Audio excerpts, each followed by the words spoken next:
Ladies and gentlemen, hey, Ralph Hernandez. What's up, man? Hey, dude, thanks, brother. I appreciate you doing this. Thank you. It's good to see you. I'm not going to let you off the sponsorship wrap, though. I wanted to ask you That's some more. fine. Is this the most sponsorships you've ever had? Yeah, for sure. How did you go about selling all those spots on your shirt? So I picked up some steam through the amateur career.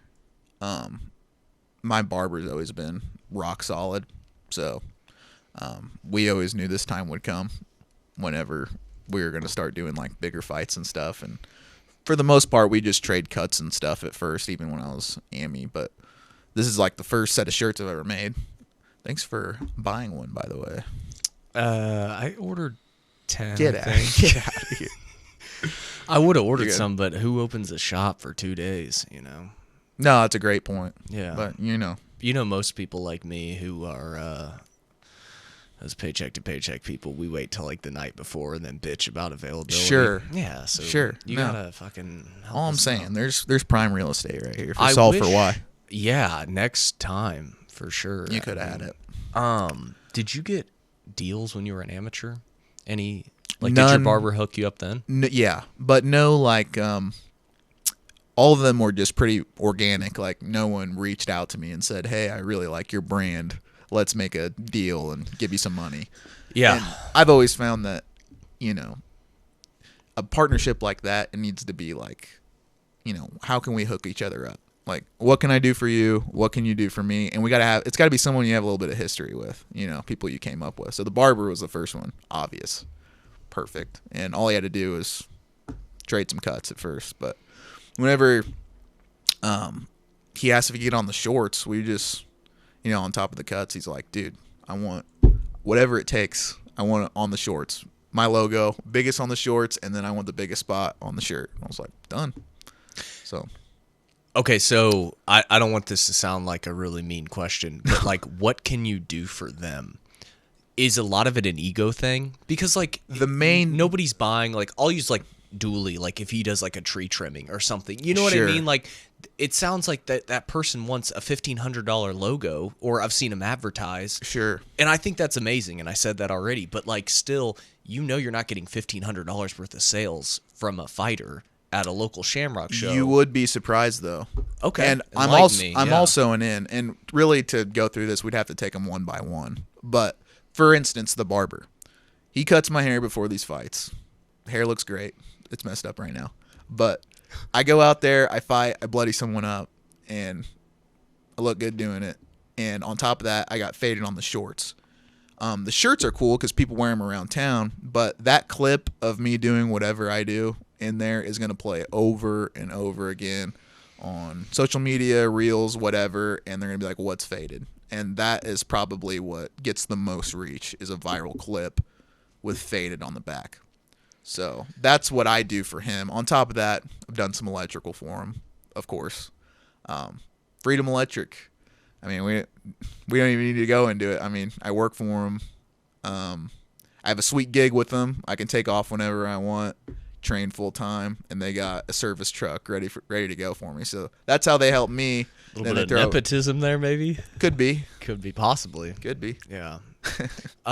Yeah. I always wondered that, because I think it's great, but I think a lot of it is like kind of just out of love. Yeah. Well, that's kind of what I was saying about, like, you know, it's people you kind of came up with, and you know, if any of these people want to get on, let's say, Shamrock's canvas, or what's another good local promotion? Sure, I mean LFA, whatever. Yeah, now whatever. Then I'm the guy. I'm their foot in the door.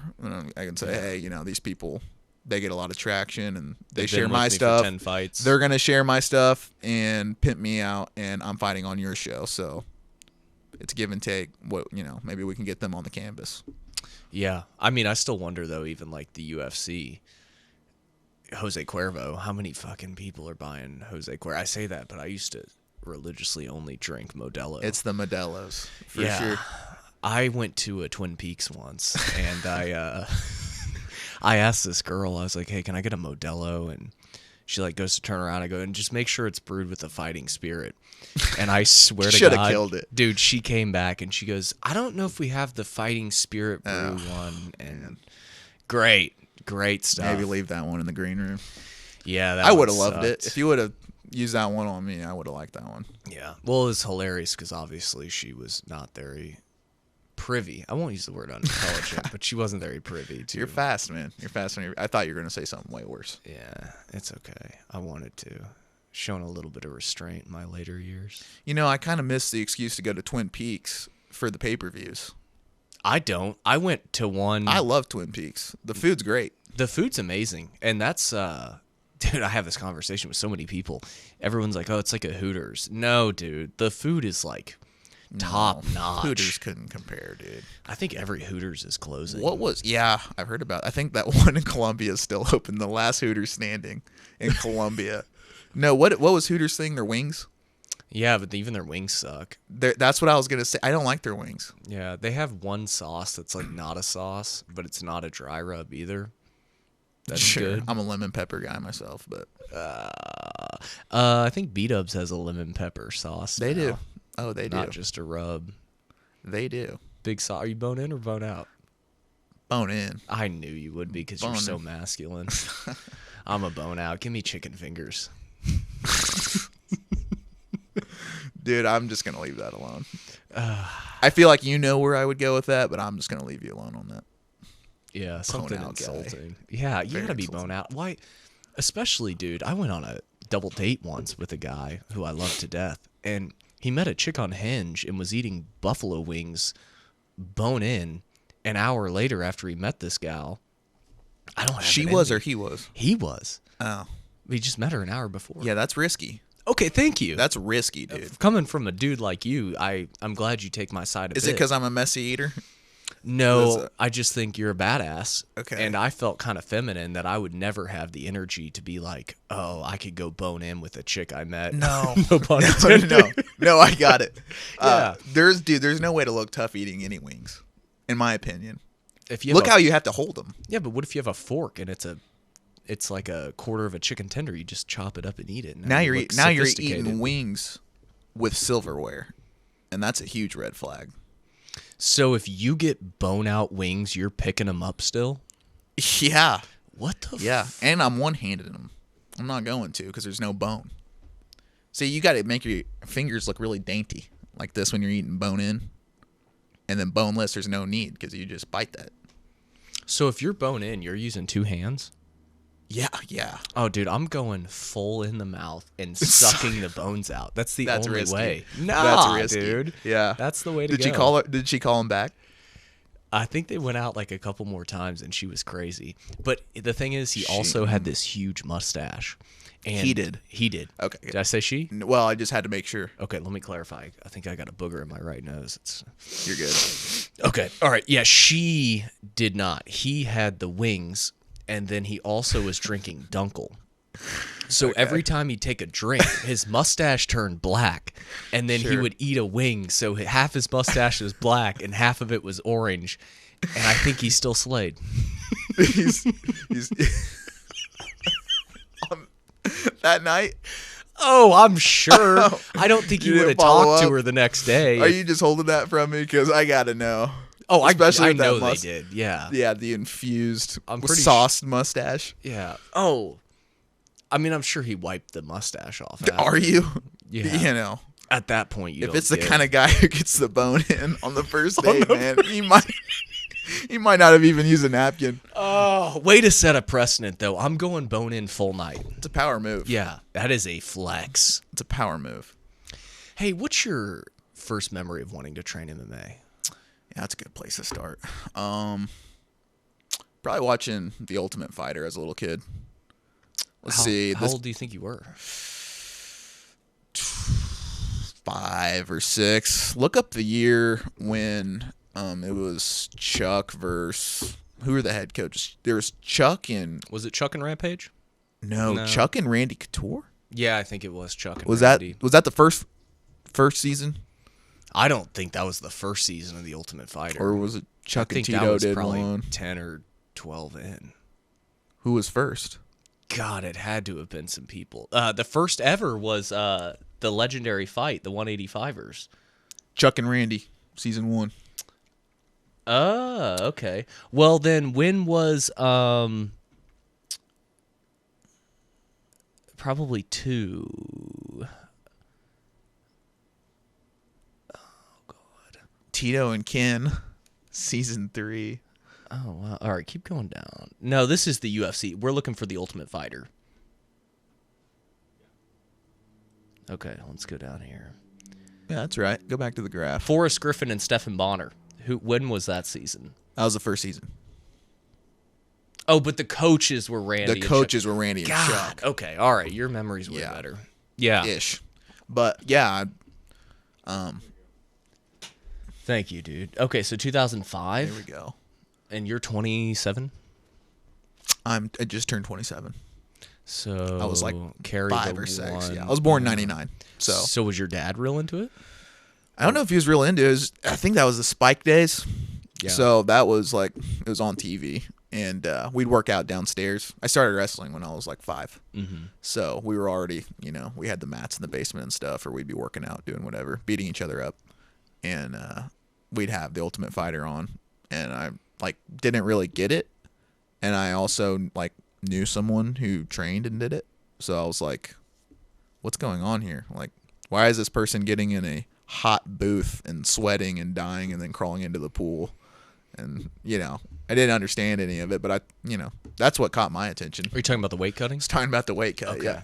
So when do you think you started weight cutting for wrestling? Not till high school. I mean, when I was a little kid, you'd have to drop 1 or 2 pounds, which is a lot for a kid when you're 130 pounds.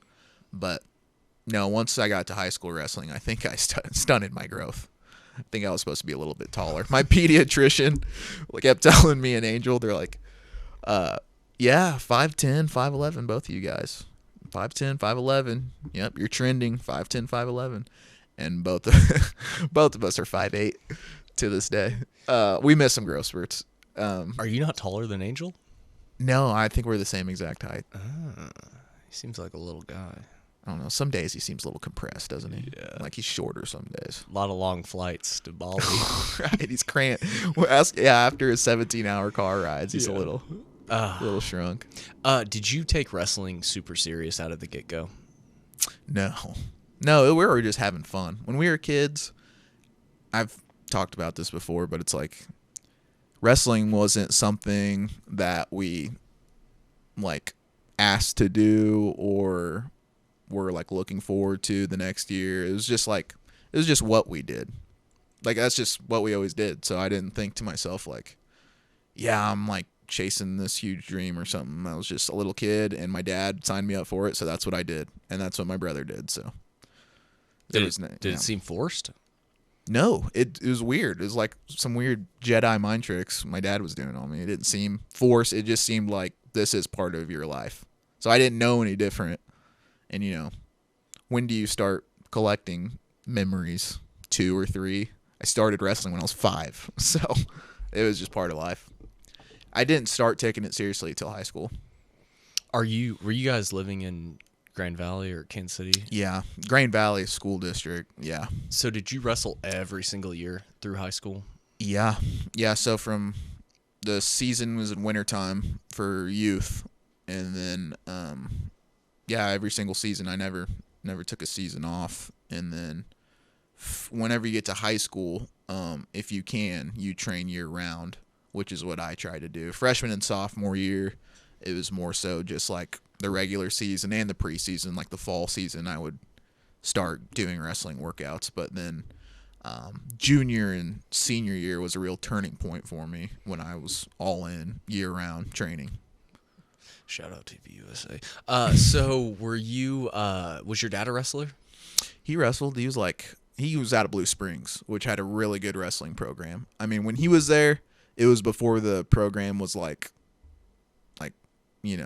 top tier in the nation, but they were still really tough back then. So he only wrestled 1 or 2 years, and he was I don't know, 5th string JV or something. I don't know. But he was tough. Oh, dude, if you're even the worst guy on the team, you're still wrestling. But yeah, for sure. Well, not everyone likes to wrestle. I mean, wrestling's a niche sport, So, like, there's other dudes in schools all over at your weight, JV, who aren't going to crack the lineup you're going to wrestle no matter what. Yeah, but I just mean if you show up to the practices, my hat's off to you. Oh, yeah. Well, to put yourself through a wrestling practice and not compete. Yeah. But, yeah, he, let's see, that would have been, he graduated in 88, so wrestling in the 80s, bro. What could you get away with as a coach in the 80s? Think about that. Like that must have been a tough room. Conditioning-wise? Yeah, conditioning-wise, because we thought we had it bad, but that was, imagine before cell phones. You could do whatever you wanted.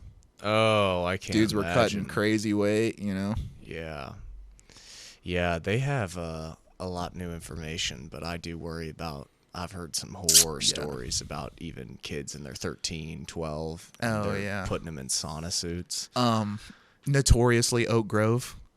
You know where Oak Grove's at? Sure. Okay, yeah. There was kids like in trash bags when we were kids, because we'd go over and cross train with them before like districts and state tournaments, and just because the numbers would thin out the deeper into season, so we needed bodies. So Grain Valley would go train at Oak Grove's place, and there was kids in trash bags. Man, we're like 9 or 10 years old. And I, we've kept up with a lot of them to this day, and they are also very short and tiny. Like they might have missed some growth spurts as well. And they're all electricians. They're all electricians. They're some kind of tradesman. Did your dad ever push any other sports on you? No. In fact, I wanted to try other sports. Like I thought football was cool, and he's like, "That's way too dangerous. Football's so dangerous." And at the time, I thought that was like the most ridiculous contradiction. But he was right. Wrestling's way safer. Yeah, I mean, outside of the very, very rare but horrific like neck injury, like wrestling's pretty safe. He wanted. I mean, he put me in like karate, and we would go. Me and my brother would box at like the Greg Kleiss Community Center. He would always take us up to Rudy's gym when we were kids. Oh man, I don't know why I had a disconnect there. That had to have been huge to have Rudy as your cousin. Yeah, Yeah. That was huge, obviously. But did you guys go to all of Rudy's fights pretty much growing up? A lot of them we couldn't, because in the early days there was Whiskey Tango, and then a bunch of them were 21 and up spots. But the one I remember the most was probably Shamrock, the show I'm fighting on this weekend. I watched my sophomore year, so this would have been towards the end of his career. I think it was Busia. Might have been Zach Busia. But that place, I mean, were you there? For Rudy versus Busia? Yeah. No, that had to have been so long. No. Me. It was only like 2015. Yeah, 2017's coming to mind, but maybe earlier. Well, anyways, like that crowd was insane. I thought the place was going to fall down. And I'm, 15 or 16 with my buddies watching it, and I was like, this is insane. Scroll up there. We're looking for Shamrock. Yeah, up towards the end. Bellator stint. There it is. Oh, 20. That was on Shamrock, yep. Yeah, and that was over the summer. Yep. So he... Wow. So he had a fight about a year after I started training, and I didn't even realize that. That's crazy. The Neiman Gracie fight? Yeah, because that's a cool one to have. I started in like May 2020 or 2015. Right. Yeah, you know what? It's insane. All of his losses are just legends. Yeah. Like, what a great record to have. Right. They're all just legends. I can't believe he fought Michael Venom Page. Paul Daly, was that... Paul Daly's a mother. Was that post getting released from the UFC? Or yeah, I think he had a stint in UFC before that. So dude just left the UFC, was pretty good there, and then that's like his fight back. Well, Paul Daly put the fear of God in people with his striking. I rewatched... Nick Diaz, Paul Daly. If I need a quick adrenaline shot, I'll just watch that. That's a great fight. All done in one round. Fantastic fight. But Paul Daly was scary. Yeah, hands were lightning fast. Kicks were lightning fast too. Like you'd blink and then he would already throw his 3-piece. Yeah, he swings for the fences too. I feel like he throws a lot of hooks. He's about that life. Yeah. He throws bombs. I was trying to tell Rudy, and it probably came off the wrong way, but like to see Venom Page's success now, that must put additional feathers in your cap. To me, I'm not in that position, but to me, that's like huge. Like this, as fighters, after you fight someone, win or lose, you don't want to see that person lose ever again. Because if you beat him, you're like, look who I beat, bro. He's still undefeated. And if you lost to him, you really don't want to see him lose ever again. Because you're like, yeah, well, that's champion of the world. So after you watched The Ultimate Fighter, you did a little bit of karate. Yeah, dude. Karate, boxing, as I said, and then trained up at Rudy's. How soon did you start having like visions of you walking out? Not till after high school. Like, even when I watched Rudy, I'm like, that would be insane. But I didn't know I was going to, like, start training or anything. So it wasn't on your radar when you watched Rudy? No. Like, I could do this? No, I was like, it wasn't even in my mind. I'm like, there's no way I would ever do that. You never played music in your ears and walked around your basement and pretended you were walking out? Well, yeah, but that was WrestleMania. Yeah. I was thinking, I was going to be WWE champion of the world. Do you remember Backlash when Randy Orton fought Mick Foley, and he threw him on the thumbtacks? No, that had to have been before my time. The Legend Killer. Can you pull up 2008 Backlash? And while you do that, Mick Foley and Randy Orton. Do you remember what was that show called? New Year's Revolution or something? It was professional wrestling. This was WWE. That was the name of the pay-per-view. It was like Backlash, but it was New Year's Revolution. And the main event was DX versus Randy Orton and Edge. It was, I forgot what their team was called, but that was in Kansas. That was in Kemper, right down the street, and we were there live for that one. That was insane. I went to a WrestleMania remake at Kemper once. Remake? Yeah. And I'm pretty sure like one or two of the fighters were not the real people. Like I think there was like a fake Triple H. I can't confirm because it was so long ago. Put in Mick Foley. Mick Foley slams Randy Orton on thumbtacks. Yeah, it's probably 2004, but this will come up here. This is the most disgusting thing. I don't even know how you fake this. Yeah, this would have been. Here we this go. would have been right before I started watching. Oh yes. Oh, I guess he threw Edge. I don't know why I thought it was Randy Orton. I think he was in this triple threat though. But Mick Foley's no stranger to thumbtacks, so you definitely saw that somewhere. Yeah, go back one and hit the one to the right. To the right there. Yeah, one of these. I just can't believe. Oh, no. Is that real? It looks pretty real, man. We weren't supposed to do the tax. Mr. McMahon is a no thumbtack. And as soon as he walks away, Triple H says, do you have Oh, so they were real. Oh my goodness. Wow, that's crazy. Yeah. On that pedigree, but face first. When you're 5 or 6, you're like, I can do that. Oh yeah. I had this is definitely going to get me canceled, but I had a place in the WrestleMania. It was a 3-piece DVD. Mm-hmm. And there was like one in the middle where I would always pause it because it was like a girl fight and they would like come out in their underwear and lingerie. Sure. And there's one where like she spanks the other girl.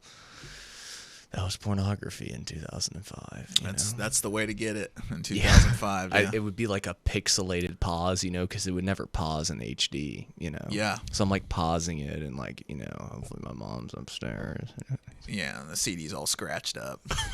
You like purposely scratch it so it like skips and keeps replaying the same stuff. Then you got to go. Yeah. Jeez.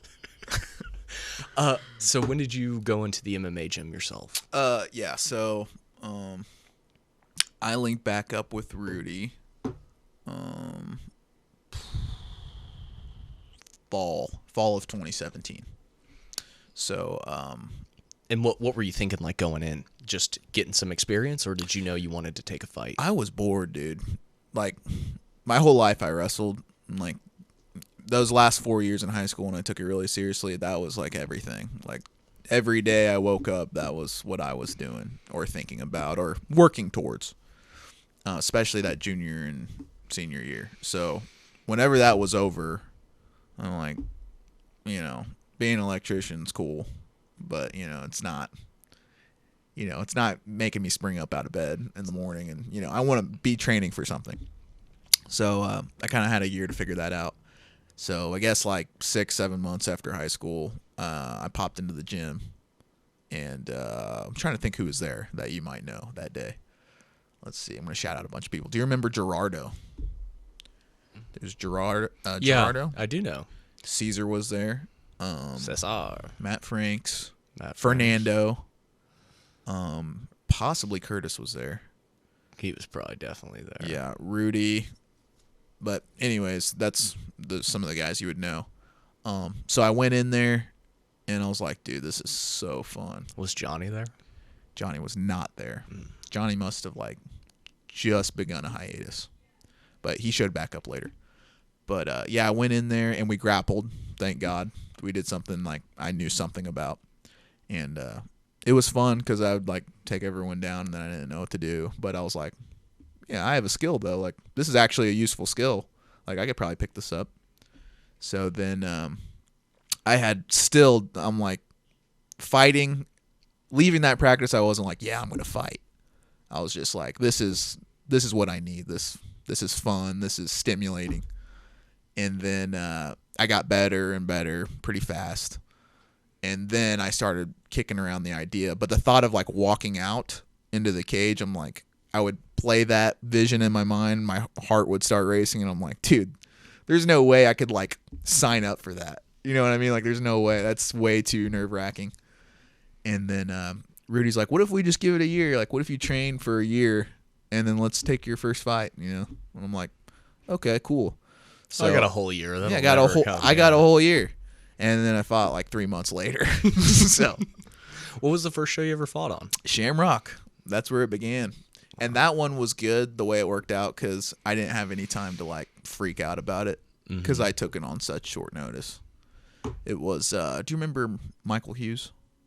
Yeah, I think the name. He trained with us a couple summers ago for a while. And then you guys became friends? Yeah. So he was scheduled for a MMA fight. No, yeah, it was MMA. And anyways, his opponent committed suicide a week out. So they hit up Rudy and they're like, hey, do you have anyone? And Rudy's like, hey, you want me to ask if they want to do a grappling match? I'm like, for sure. And somehow in the threads, they settled on MMA. Actually, you're going to MMA this guy. I'm like, what's the weight? And he's like, 155. I told him 55. What do you weigh? So I was not 155. I was 175. And your boy was partying pretty hard. He was not expecting to fight anytime soon. So lots of case races and beer drinking going on with the fresh out of high school kid. Blue collar fresh out of high school kid too. So there was some drinking and some cigs involved. And then I was like, well, actually I have to lose 20 pounds to fight this dude. Some union shit. There's some heavy union shit going on. Go back to high school real quick. Did you ever get offers to wrestle in college? No. Well, I mean, I'm sure you could have, but what happened I there? did get a couple offers to not really good schools. My accolades were pretty good. I was a 2-time medalist and 1-time finalist. So my senior year, I finished off at second at 160, which is a pretty deep division. 160 is a tough weight class. But I pretty much knew I wasn't going to college. I was an awful student in high school. My grades weren't horrible. I was over a 3.0 or whatever, but I was an awful student in high school. The way our grading system was set up, you pretty much got to do the bare fucking minimum and you were passing. Did you kind of have it in your head that you were going to work for the family business though too? Do you think that was a part of it? I kind of planned on taking 2 years off and just figuring out what I wanted to do. And in the meantime, I was working for Freedom Electric. And then over time, I'm like, this is pretty good. This is a good gig. And the money was good. So, was your brother 1 year older than you? 2. 2? 2 grades older. So you got to wrestle a year and a half? 2 years, yeah. 2 years we had high school together on the team. Did you guys do a lot of traveling together? Going to other For schools? wrestling? Yeah, were you guys always... Yeah, so both of us were varsity all 4 years. So every tournament and duel that he was at, I was at. So that was pretty fun. Yeah, do you cherish those times a lot? Yeah, like traveling sure. home with your brother. And you know, for anyone who's wrestled, it sucks, and that's what the fun part is, kind of the camaraderie around all of you guys just suffering together, and it makes it even cooler that you're with your brother and you guys were both like, this sucks, you know, and we both cut a bunch of weight, so we were both in it together. And he's my older brother, so he was telling me, you know, all the best, worst advice you could give someone to lose weight. Like, oh no, check it. This is how you get the weight off, man. You just drink a bunch of beer, and that's how you dehydrate yourself or whatever you tell me. But yeah, so we had a bunch of bad times together, and I do cherish those moments. And he would tell you the same thing. I mean, some of the best times we had was just the worst, the worst. You know, being sick, waking up early, being hungry, and just competing anyways. Those were great times. Did your dad go to like every meet? Was he pretty involved? He rarely missed. That's great, dude. Yeah. So that's a, business owner. So he's like, nah, I'm not missing this. Yeah. He'd go and watch us a lot. So segueing back to your MMA then, what kind of did you expect in that first fight, and how was it different? To be honest, dude, I'm just going to wrestle this dude, and it's going to be easy. Pretty much. And I was so wrong. I was like, what an idiot, dude. So what I look good on the mitts. Like, I know how to strike and stuff on the mitts. But, then you get in there and you're trying to hit someone. And Noah, let me tell you, it's hard to hit someone that doesn't want to get hit. They just do there's this crazy maneuver where they back up away from you. And you can't touch him. And Mikey was pretty tall and lanky. I mean, he was like 2 or 3 inches taller than me. So he was touching me, dude. That's probably the hardest I've ever been hit. And furthermore, he kicked the living dog shit out of my leg. And I could not walk on it for days afterwards. But we got the dub. So I just bit down on the mouthpiece and kept walking forward, took him down, ground and pound. And then barely got my hand raised, but that was a wake-up call. It was a wake-up call for a few reasons. One, the first lesson was to always stay ready. Never be so far out of shape that it's going to suck. And also, staying ready and staying in shape, it makes a weight cut way easier. Because I was not in shape, so I literally couldn't do the exercise to heat up my body to sweat. I was too tired, gassed. Yeah. You know what I mean? It's hard. It's a lot easier to sweat if you're in great shape and you can run for a long time. But if you don't have any cardio, then it's I just have to lay here in this oven and squeeze all the water out of my skin. It's horrible. Yeah, kind of a double-edged sword too, though. If you're in great shape, it's also kind of hard to get to the point where but at least you can not go to sweat. Heat yourself up. Yeah. Right. I see what your thought process is there, but you'll sweat regardless. Yeah, I found out in my last little scrimmage there that I spent the whole camp getting in shape too.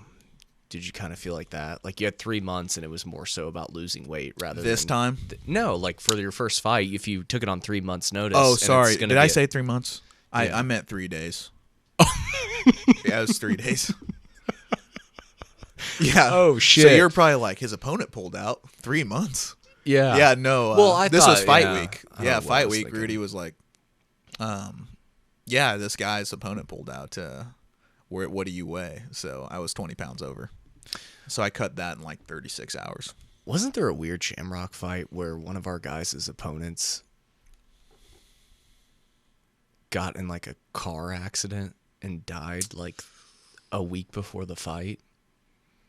Do you remember anything about this? No, I remember someone's. I think I know what you're talking about, but also someone's opponent's grandma got in a car wreck. And it was kind of a. And he was like, I'm out. Yeah. I'm out. Grammy got in a fender bender. And I think the lady died, Ralph. No, I don't think so. I think she died, brother. He might have said she died. I don't know. You're not behind it? It was interesting the way that played out. I mean, we'll never know because the files were redacted, but right. But the Dow is over. The Dow's It's over over 50 50,000, grand, dude. so. Oh God. So when you got your hand raised, You've had a lot of your hands raised before with wrestling. All 2 of them. Did it feel different? Yeah. Yeah, I mean, Much more emotional, or it depends on the context, because, you know, getting my hand raised in the semifinals my senior year of wrestling, that was like, you know, probably the best I've ever felt. Maybe even still to this day, that was hype, because I trained for that for, you know, 14 years of my life or whatever. So that was a big moment. But it was different because I got, you know, hurt. I got punched in the face and kicked in the leg and overcame it, and did it all on short notice. Cut the weight, showed up on weight, you know, didn't know anything about this guy. Never had done it before. It was my debut. Amateur fights don't go the distance, their debut. You know, they're always a big mistake, and then someone capitalizes, and then the fight's over. I was expecting this fight to be like that, you know, first round, done, out of there. And it went all 3, and it was tough, and I overcame it. So that's what felt so good about getting my hand raised in that moment. I didn't have, like, any fans, obviously. Like, I didn't even want to tell anyone that I was doing it once I found out I was. There was, like, 4 of my people there. There was, like, my grandpa, Angel, my dad, my mom. And that's the way to do it, man. Yeah. Yeah. Well, that's what I was going to say. Like, it took a lot of the edge off.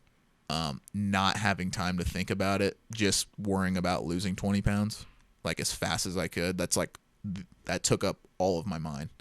And then not having a bunch of people, you know, in the crowd for the first one, that was really helpful. Before I knew it, I was just walking in there, and I'm like, okay, we're here. So, did you know when you took the first one, though, that there'd be a lot more? Yeah.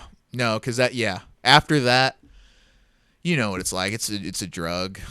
I mean, you do the first one, you're like, yeah, I want to feel this again somehow, some way. I was kind of opposite in the sense that I knew it might be 1 or 2. Like, I always, really, yeah, for sure. I didn't ever think that there'd be more than 1 or 2. It'd be 1 or 2, get the experience, but it would have been a lot easier for me to do what I wanted to do, as far as, like, not invite people, do what I wanted to do in the fight, if maybe I didn't invite people. Right, because you're like, if I'm only doing this 1 or 2 times, yeah, I want the pictures. Yeah, I want the pictures. You know, like, because I might not do it again. But those nerves too. Yeah, sucks. But to have them, because, you know, it's always better when you have the nerves and overcome them. Like, you'll have that for the rest of your life now. Like, man, remember how nervous I was? Like, if there's no nerves, it's not as epic. You know, it doesn't hold as much space in your heart. Yeah, but definitely the emotional, like, toll it takes on you. Like, I remember for sure something kind of strange. I did, like, a fake Guns and Hoses fight once, and I won, but then I also won my first fight, and I lost my second. But I only cried after I won. Mm-hmm. I was, like, so cool with losing just because I was glad it was over with. You know? I don't know where I was going with that. Maybe, like, the dopamine, you know, and, like, afterwards you feel it's like, just I don't know. Were the tears you had from winning, was it because it felt like a load was lifted? Yeah, it kind of felt like, I wonder why you wouldn't feel that after you lost. Right, I felt like I was pent up for so long, yeah, and that it was like, it wasn't happy tears. They were just like, oh no, I'm crying uncontrollably. See, I haven't cried after a fight yet, but I know what you're talking about, and for me, it just feels like a release. Like, wow, dude, like, I was holding on to so much I didn't even realize it, you know? I mean, you kind of realize it, but you're kind of also dissociated. Like, you're kind of numb to everything on purpose through design. Like, I can't let anything affect me emotionally too much right now, this close to the fight. And then when you can finally, like, be a human again and you come back down, it feels so good. Like, wow, I was, like, not myself for months and I didn't even realize it. I was so depressed after. So depressed. The wins? Yeah, like, really, really depressed for, like, a couple hours. Because you're coming down. Yeah, and you're just falling back to normal, but you feel like you're so much below normal. Yeah. Yeah, because you were so high for a minute. It's crazy. Yeah. Did you go full in after the first one? Like, that was your path, or was it still kind of like, this is fun, I just want to compete? Yeah, I went full in, and, like, a lot of amateur fighters do. You won a fight, so you're like the best fighter in the world. And you're now going to be champion of the UFC in the next 2 years. So I was training. Like, I knew I was going to do another one. I knew I was going to do many more at that point, but probably didn't train the way I should have for, a bunch of junk training. Like, well, I'm going to this class and I'm doing this class, so I'm getting better, but I wasn't, training intelligently. Like, okay, find out what my weaknesses are, find out what my strengths are, and I didn't know how to go about building them. I always had, in wrestling and in youth wrestling, you had a coach, like, checking in with you, like, every 5 seconds of the day, tell you what to do, step by step, every hour of your life. This is what you're going to do to get better today. And in MMA, it's different because it's martial arts, and you are like, you get as good as you want to get. Like, there is no floor or ceiling to how much you can train, and there's no blueprint for this shit because there's multiple arts to work. So it's not like you're kind of guessing on how to get better. You know what I mean? Yeah. Well, I think now there's too many blueprints. Sure. And a lot of people get lost in the sauce, and it's like, what works for me? And that sounds kind of corny, but it really is like what works for me. There's definitely lazy, but there's also what works for me. I don't know if you're in this space a bunch, but strength and conditioning coaches, I see that a lot. Like, every, S&C coach has like the way, like, no, if you just do this and work these energy systems, you will be world champion. And it's like, I don't want to sound like conceited or anything, but like, your guys' job is not as important as the skill building part of this sport. Like, you can be in the best shape of your life, but if you can't get out of the way of a right hand, then it's lights out. Like, I don't care how good your gas tank is, how strong you are. Like, if your jiu-jitsu's trash, then you're going to lose blood supply to your head. So yeah, your athleticism can only carry you so far. Right. And I think that I was focusing a lot on the athletic part too after my first fight because I was so out of shape. And I was like, man, I need to get back into like high school wrestling shape. And that was like a staple of my training. Whereas I should have been focusing on, and not that I wasn't, working on my striking and grappling and everything, but I was focusing on the right thing at the wrong time.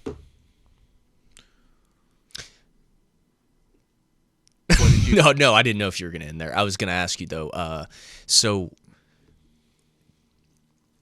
were you like a big MMA fan still during the first two fights? Yeah. So you're always watching? Now, not so much. But then... Paramount, now I'm going to be watching all the time. But yeah, it's free now. Yeah, but for a while there, did it seem like it got kind of messy to you, the divisions? A lot of people were moving up and down, and it was just... like, I don't even know who's champ at 85 right now. For the thing is, middleweight. I couldn't even tell you. It went from this space where it was like very, very difficult to watch because they kept doing new stuff, especially after they got off Fox. Sure. Because it used to be like Fox Sports prelims, then Fox prelims, and then pay-per-view.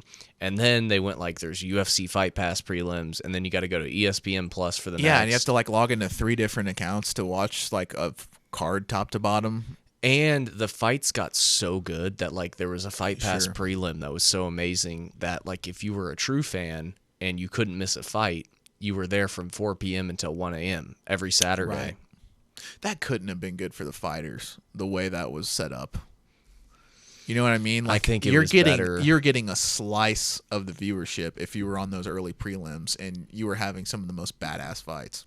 Yeah, who cares how many people view it, though, because they're still getting the HD footage for the highlight reel, and then they're getting paid the same. Well, in this day and age, yeah. Yeah, I mean, they're not getting paid the same, but they're getting, no matter what, they're going to be prelim fighter.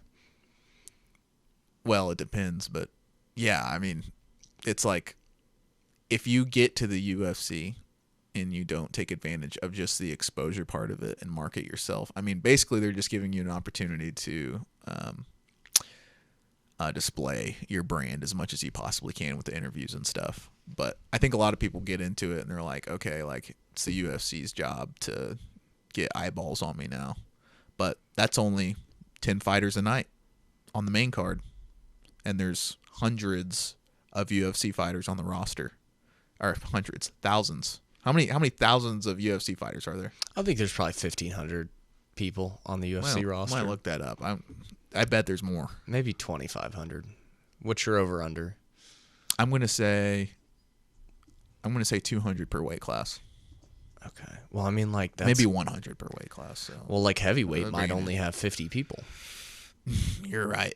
That's true. So average probably. I bet there's 1,500 tops. Is this one of those where like you already knew the answer and you just want to be like, yeah, look how smart I am? I hope so. No, it is a total guess, but it might be like deep, deep, deep within my brain. It was in percussion. And we back. Sorry, guys. Ralph's cutting weight, so we're going to allow him to be excused for several restroom breaks if needed. I appreciate it. Yeah, no. So look at this. 638. So we were both active. Yeah, but look at the parentheses after that, including all signed contracted fighters. So I guess if you wanted to go a step further, you could put in how many fighters are currently under contract with the UFC. There we go. But I still think it'll give you a similar. I mean, there can't be that many, dude. I would say you're probably right with the 1,500. Yeah. I know they did some downsizing when they went to ESPN Plus, and then they did a little more downsizing in the middle of that deal. Right. You think the Paramount deal pull on more fighters? I don't know the metrics of. I would like to look at the numbers behind how the Paramount deal. I guess, to me, it's probably one of those things where, like, if you sell something for $7 and you sell $8, is it $7.99? $8, whatever. If you sell something for $10 and you have 5 million people that buy it, that's better than selling 20,000 of them for $80. And everybody was illegally streaming the pay-per-views anyway, and so it probably is. Hopefully it puts more money in the bank accounts, but well, they're getting paid the same regardless. Their contract's like $7 billion over 7 years or something. Yeah, they make whatever, but it still has to be worth it to the streaming service. Here's my theory. You saw that they increased those bonuses. Huge. So if more of these fighters are making those kinds of bonuses, they might fight less in a year. So they might need a bigger roster because people would be like, no, I'm cool with fighting once or twice this entire year. So they might need more guys. When people get paid, they tend to take time off. Right. We see it all the time. Right. If you get a finish, it's automatic 50. I think it is $50,000 if you get a finish. Yeah. And then they went from 50 to 100 for like fight of the night, performance of the night. Right. Yeah. That's good, dude. Nobody can live on $50,000. No. Especially in California. And I'm not the guy to like ask how much these guys should be getting paid because whatever it is, they need more. If they're getting paid $1 million, I'm like much more. Give them more than $1 million. Yeah, but it's also like it gets into a weird discussion about monopolies because despite there being several other organizations, the UFC is a kind of a monopoly. It's weird because the other organizations, let's exclude ONE and PFL because they're actual competitors, but pretty much all other organizations aren't direct competition. They're more of just branding themselves as, hey, if you fight on our show, you will get noticed by the UFC. Like that's their whole shtick is like fight for us and we can give you exposure. And I'm sorry, man. No, it's fine. I talk with my hands. I saw that you caught yourself, and I was like, "Is he gonna expect a yell at him or something? Like, what am I gonna do? Please, sorry, man. No, it's fine. But you get what I'm saying? Yeah, but you know what? They created like a pipeline with Fight Pass because on Fight Pass you could watch fights from 6 a.m. until 6 a.m. the next day. There's all weekend long with live events. You have like CFH and CFA, like China Fighting Association. I don't think that's as popular though as you would think. I think fight fans like yourself and fighters like who breathe this shit, they probably watch that a lot. But I don't think it's actually that successful. No, but when you have that many organizations on a platform like that, then you can go back and see fights quicker, and also you're like integrating yourself. It's like becoming the minor leagues. But imagine like yeah, imagine like the NFL, you watched it on an app, but you could also Mm-hmm. watch like the CFL on there. You could also watch like the Canadian college football, Does anyone CFB and CFL, whatever. Yeah.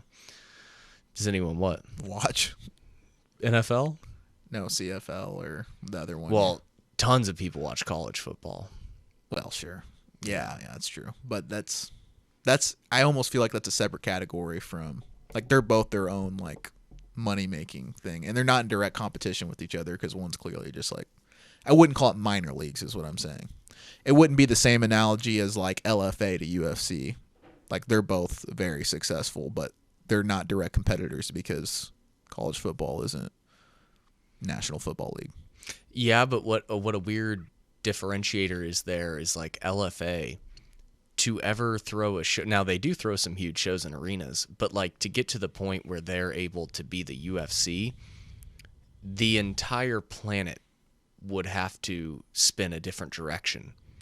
Like, Right. I don't see any way they could ever catch up. I'm not disagreeing with you on the monopoly thing at all. It clearly is. I'm just saying, whenever you market yourself as we're feeders for the big guys, it's harder to be number one. I don't know, and we're using LFA as an example. This could be anyone, but I don't know if that's their goal, is to be as big as the UFC one day. If it is, then I don't think they're going to get there. But It's probably the wrong goal if you want to be successful.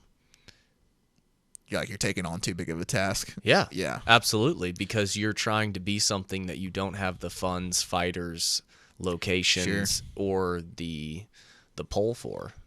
And I think the only Fan reason, base. well, how successful is one nowadays? Again, I don't watch Okay, that much. But here's the thing about one, is that their direct viewership is supposedly, and sorry, would you look this up? I think their direct Americans? viewership is supposedly way higher. oh, really? It's because But the population counts. So They're throw tapping into the Asian market, though. Correct. Okay. Yeah. But I don't know how that correlates with money, but it must be good enough to get guys like Demetrius Johnson to go over there. Well, for that's 5 what I was years. going to say. If they are successful, like if they're UFC size, then it's because they're across the world and no one's watching that shit from over here. Like, they can compete because they're not actually competing. They own the monopoly in the Asian side. Yeah. It'd be like if soccer ever really tried to break through over here. It just doesn't Yeah. work. Yeah. But I think that's because we have a lot more things to satisfy us. It's going to be interesting having the World Cup over here. That's a lifetime event, though, and so that's going to give like kind of an unreal idea of what soccer poll is. Perception of its popularity. Yeah. Yeah. The only soccer fan I know that's diehard that wakes up at like 3 a.m. to watch soccer was an electrician. So Look at that. must just be gay running in the family. Mexican, maybe. He was not. He was Oh. not. He was a white guy. Yeah. Then, yeah. He would only you might watch want to look into that. women's soccer. Oh, But- that's not the same. Well, supposedly that's like what the hardcores watch. Well, they're tough. I've seen some of those girls' soccer games. Apparently They're it's because tough. they don't Hollywood. No, they don't. Yeah. No, they pretend they're not hurt. Mm-hmm. Yeah. Yeah, I respect that. All right, what do we got here? 2.8 million households. In 2023, one 10 plus. Lumpany Events drew 33.6 million viewers. Yeah, I mean, that's hard to compete with, but I don't know how that translates as far as like the price per capita, if that's a good way to say that. What do you Like, stream one on anyways? well, now you it's know? on Prime, Oh, is that where it's at? but it used to be on their own website. Yeah, I wonder what kind of contract they got with Prime. It's It's gotta no be 7 huge. billion. No, all right, look it up.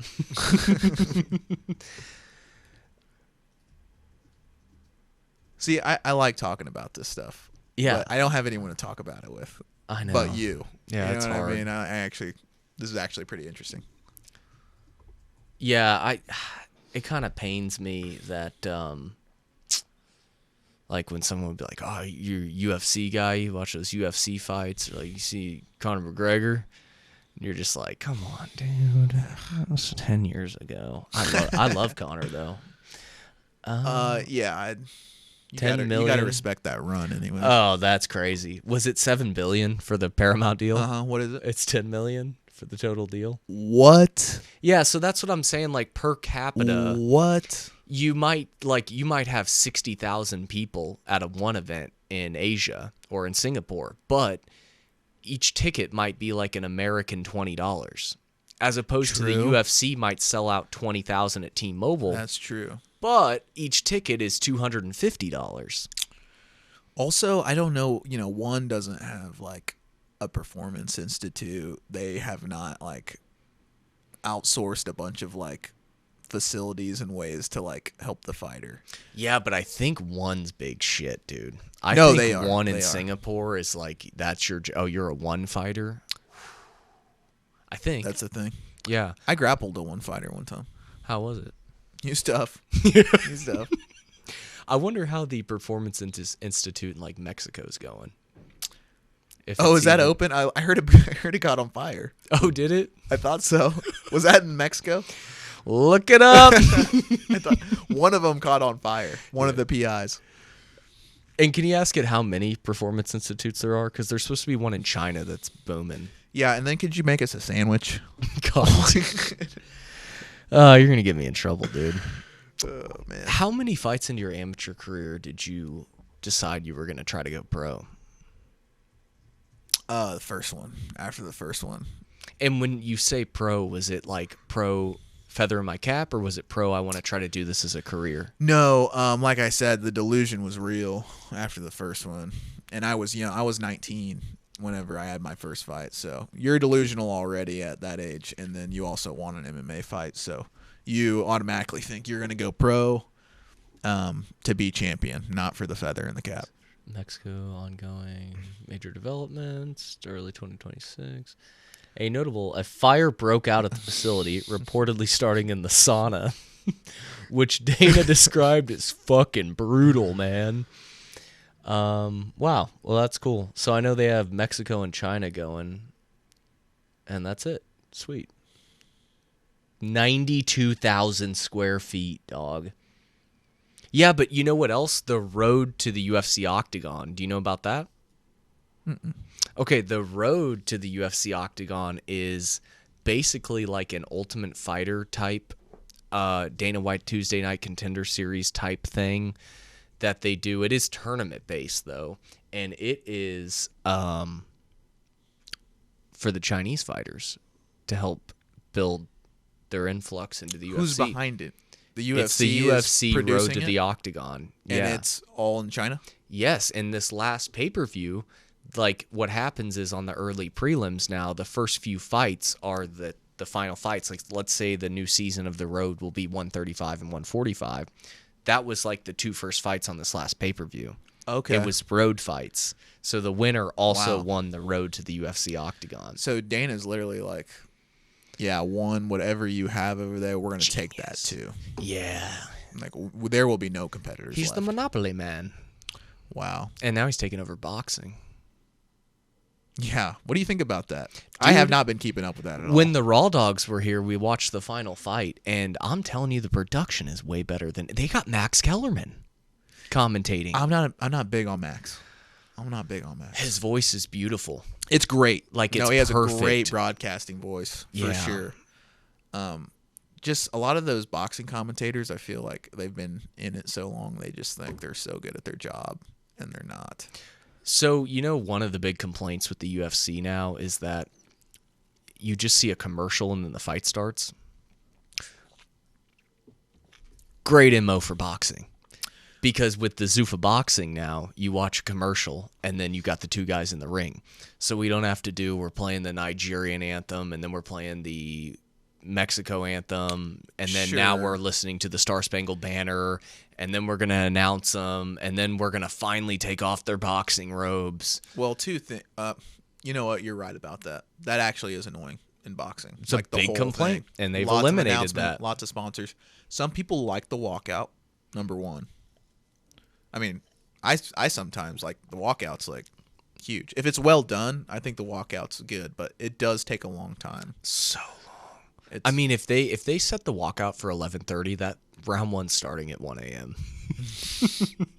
Who was it? Do you remember Tyson Fury and Deontay Wilder? Was that the one where he was like, who was sitting in a throne And I then, think it was Triller. Deontay. It was put up by If it was Triller. Triller, maybe not. And but- they're like, here it comes. And then there was like a 5-minute delay, and like Deontay's just like sitting in the chair, like, and nothing's happening, and it's just quiet, and there's no one talking for like 5 minutes. Like, dude, what is going on here? the slip ups are horrible. Yeah, they're bad. Do you remember when Canelo fought Gennady Golovkin and they paused the entire boxing show and made the fans wait until the UFC fight was over? Who was fighting? It must have been somebody like It was like it might have been Jorge Masvidal for the BMF at Madison Square Garden. It was a big fight. Diaz versus Masvidal, maybe. Yeah, and they made everybody. I thought that wait. happened after Triple G and Canelo trilogy was a while ago. That was like 2018, right? Yeah, but I think the BMF belt was too, a long time ago. 2020. Yeah, maybe it was after COVID. You know, the most depressing card I ever watched, but my favorite fighter ever was on it. It was Lando Venata versus Bobby Green. They fought remember twice, that one. but this one was October 7th, and it was 2 days after the Vegas shooting. Ooh. And they told people that you don't have to fight, obviously, because what happened. And so the whole card ended up with like 7 fights. Wow. Yeah. And they paid him out. Yeah. Oh, that's cool. Depressing. Well, I don't know if they paid the people that didn't fight staying away. Oh. Yeah, that'd be cool. I if think they did, though. I think they paid him. You would hope with that kind of money to throw around. Yeah, you better pay people. Bobby Green's cool, and Lando Venata was pretty cool in his time. That was my favorite fighter ever. Funny head movement. He was the Spinning greatest fighter of all time for about 3 minutes and 30 seconds. He did look good in some of his fights. Crispy. Yeah. Crispy, dude. Wheel kicks. Lando Venata versus Tony Ferguson. Do you remember that one? That was Lando Venata's first fight in the UFC. Really? Yep. I didn't know that. Yep. Yeah. He's tough. Yeah. Is he still fighting? Venata? No, he took too much brain trauma, I think. I'm not sure. He just was in every fight was a war. There it is. Yes. You ready? You ready? Get on.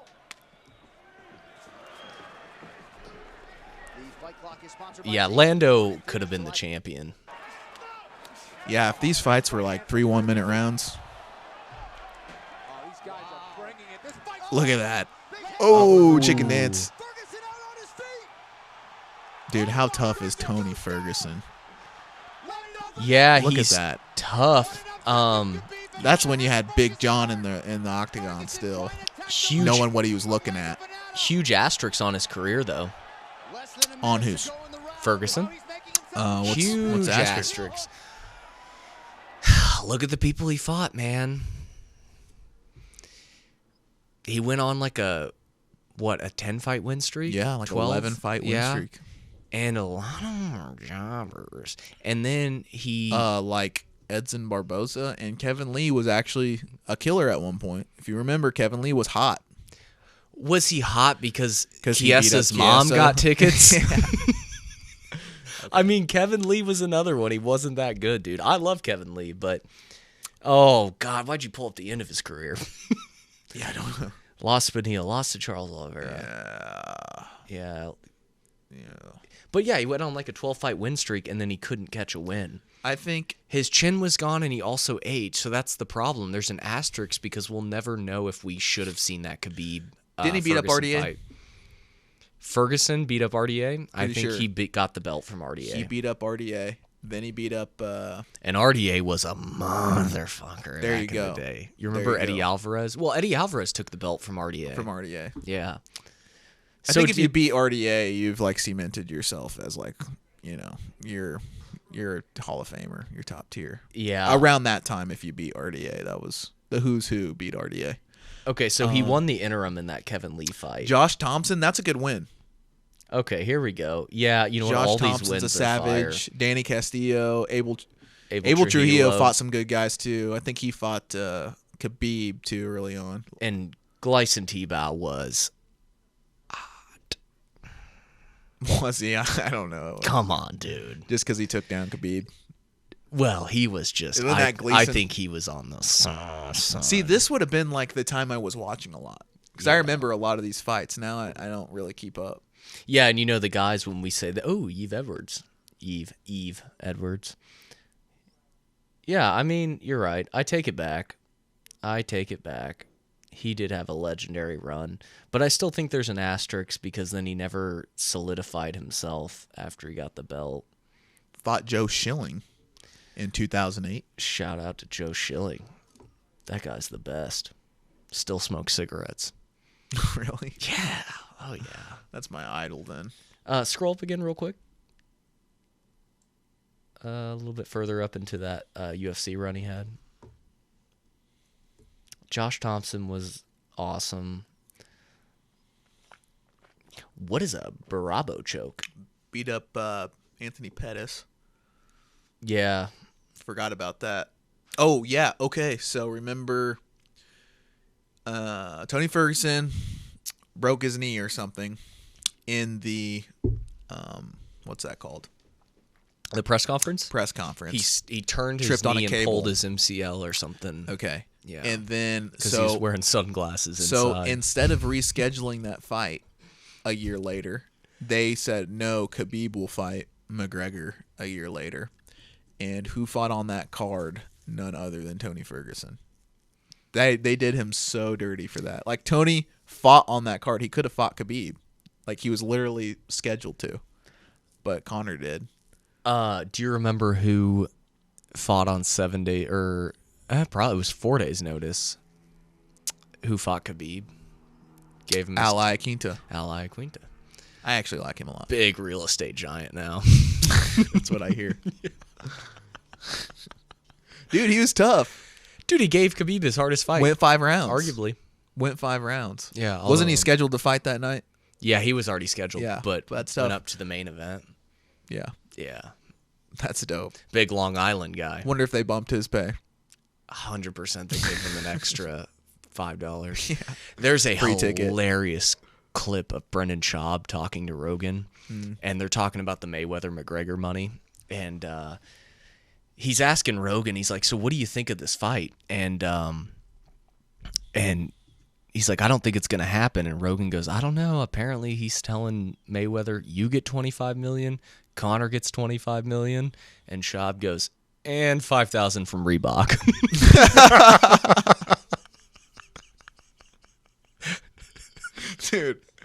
Dude. If you have to pee again, I'll pull it up. I have it saved. Schaub, to me, isn't that funny, but that is hilarious, dude. I'm such a Schaub fanboy that everything he says is funny to me. Some of the stuff he says is funny on accident. Hilarious. I saw his funny. stand-up here. Are we about to watch a Schaub clip? Because, okay, you can play that, but another good one. I can get to it in 5 seconds. Joe Rogan and Brendan Schaub talking about CM Punk possibly fighting Money Mayweather. Do you remember when they were floating around that idea? No, that would have been horrible too. Oh, man. Oh, man. Oh, here we go. All right, airdrop coming in, dude. This is the funniest shit you've ever seen. You got the timestamp? I don't know because I recorded it on my phone. It's coming at you right now. So did you have like an awakening of, you had like the false sense of what you could do or what you wanted to do, way too overconfident, you have that first fight, you think you're going pro.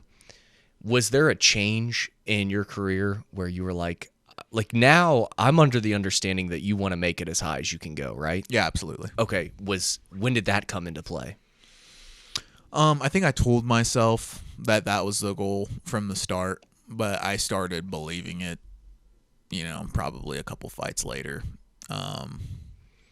What about talk about the Isaac Bulgarian experience, or fighting a guy that went to the UFC and you can tango? Yeah. Did that help solidify any of those? Yeah, let's see. So when I was going into that Bulgarian fight, I was 1-1. No, 2-1. So I had won, then lost, then won, and I was 20. Wasn't even 21 yet. And then I was I knew this was a tough fight, and let's see what we can do. Just took a total dump, just failed.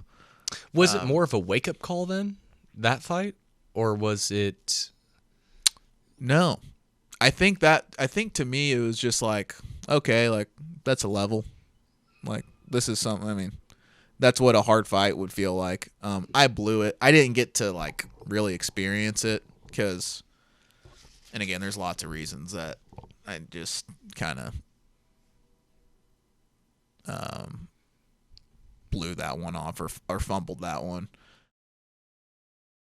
Or like good reasons. I mean, they would just pretty much be excuses, but it was just a tough loss. I'm like, this was kind of a wasted opportunity because I didn't get to like feel like a high level fight because it didn't go very long. So I'm like, well, I still don't really know. You know, I have fought a lot of good dudes, but I would say going forward from that fight, I was like, I'm going to make it a priority to get in there with as many good fighters as I can. So I started treating my amateur career like just a way to like lose as much as possible. Rather than a record building. Right. Which obviously I'm not trying to lose, but I'm trying to put myself in the fire as much as I could.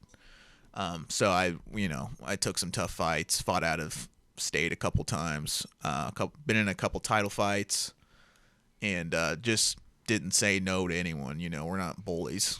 You know, it was kind of whoever they had we went with. And by the time I went professional, I'm like, dude, I've been in there, you know, in enough hard fights and with enough good talent. Like, there's nothing that can surprise me. I fought injured. I've fought over 2 different weight classes. I've fought dudes who are in the UFC. I've fought for a title. I've traveled and fought. I've had bad weight cuts. I've had good weight cuts. Like, that whole amateur career was pretty much used to experience as much as I could experience. Not even fine-tune, just even big picture stuff. Like, what's it like cutting to 45? Or what's it like getting on a plane and having to show up on weight? What's it like being in a title fight? What's it like fighting in a small venue? What's it like fighting in a big venue? You know, there's guys who have fought at the Apex, and that's turn this just a little bit. Turn it towards me. Yeah. There's guys who fought in the UFC Apex that like haven't fought in a venue that small. Mm-hmm. They're like, this is weird. It's quiet, and I'm like, you know, I've fought in small shows, big shows. I've been everywhere. So, yeah. What was the 45 cut like? Yeah, so that was the only time I made 45 actually was to fight Bulgarian. And again, the amateur career was a knowledge-seeking journey.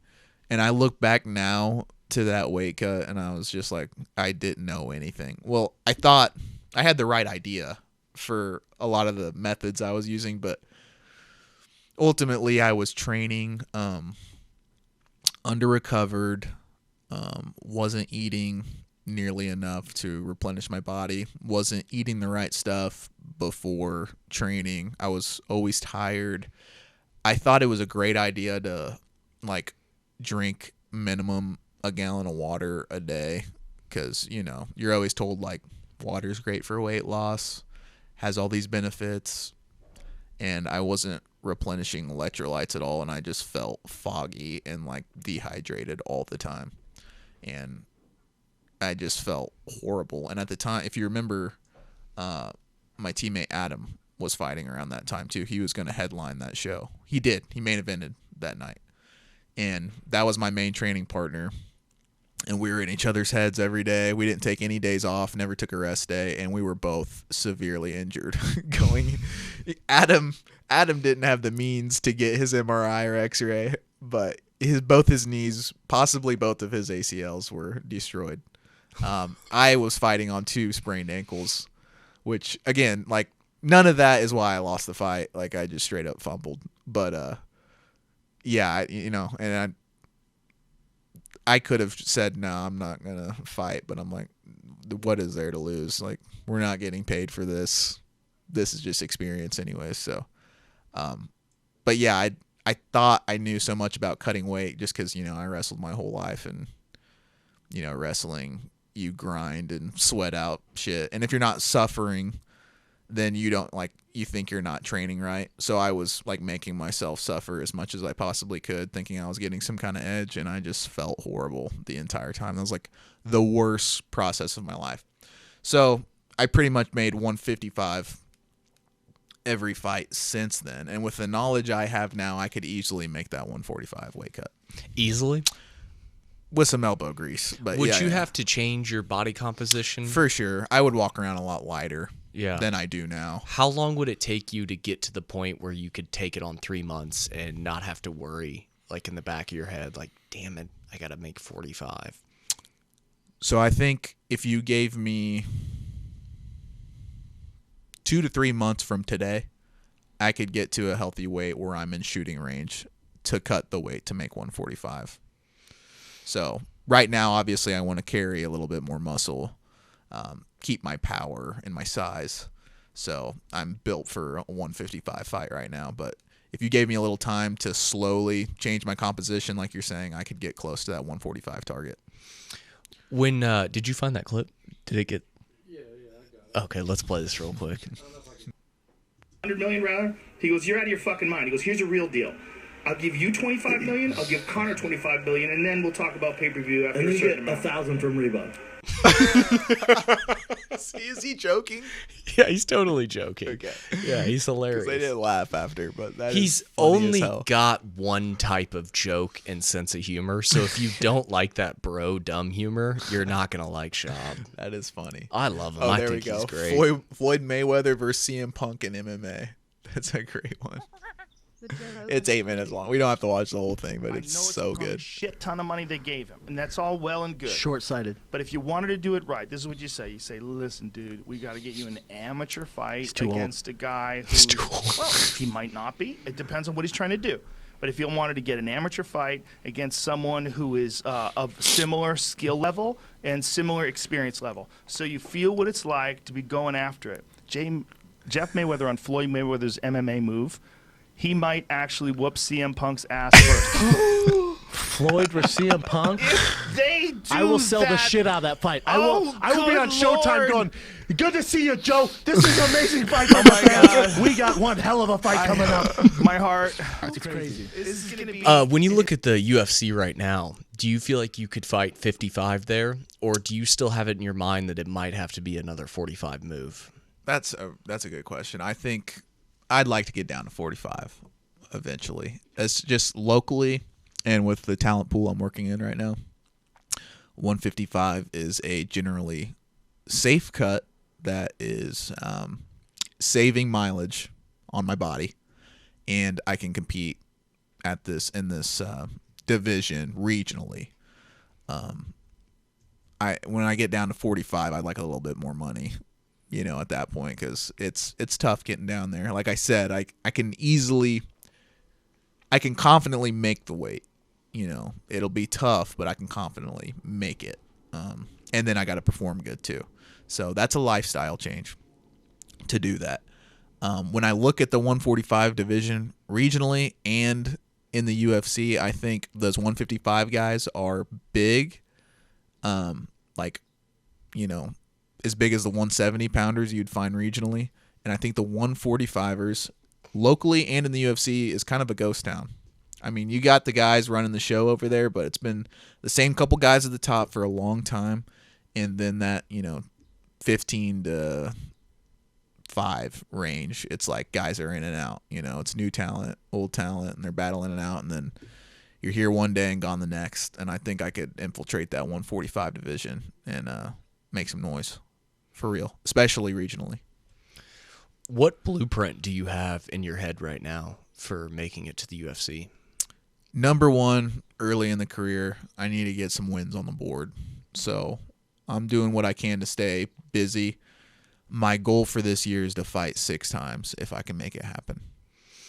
Yeah. 6 times? 6 times.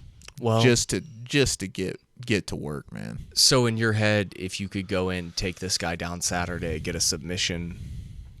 April would be the next one. Get done. Take no damage. Put this guy away. Go April somewhere. LFA's got a show in April. They've asked about me. They've tossed around a couple names. One fell through already. I'm not looking past this weekend, obviously, but with a blueprint like that, wanting to go 6 times in the year, all the possibilities are running in my mind constantly.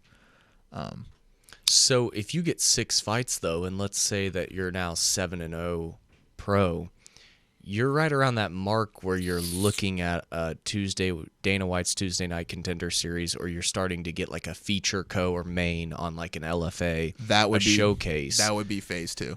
That would be, now we're on from, okay, we got some wins, we've generated some hype, we got some exposure. Now I got 3 barbershops on my shirt.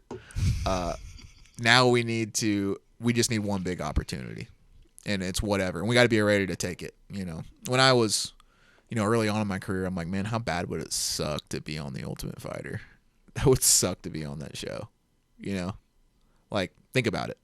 I couldn't imagine. Like, I think it's you're gonna horrible. get banged up. You got to cut weight 3 different times, and like you have to like deal with these other dudes like who are just wanting to be on TV. You can't have your cell phone. That's the hardest part Yeah. for me. How am I gonna watch fucking memes? Right. Well, you just bring your 3-piece WrestleMania CD, and you'll be fine. You'll get through it. Do you remember when that guy left because he had to call his girlfriend? And Dana was like, "How long have you known her?" He's like, 6 months. Yeah. It's like, fuck you.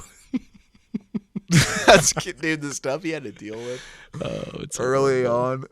Oh, especially in those first few seasons when MMA was the wild, wild west, dude. That just would have been trash a great bags time to that compete. wanted to fist fight and make a couple $100. Who on the regional circuit takes the best care of their fighters, do you think? Promotion-wise? All of it. Pay, promotion, flights, stay.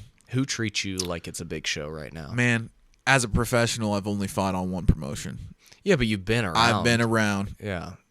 We've seen all of our friends. So. I just don't want to speak on something that I can't. Well, like, just positively. Yeah, no, like, I know. Does LFA set you up pretty good?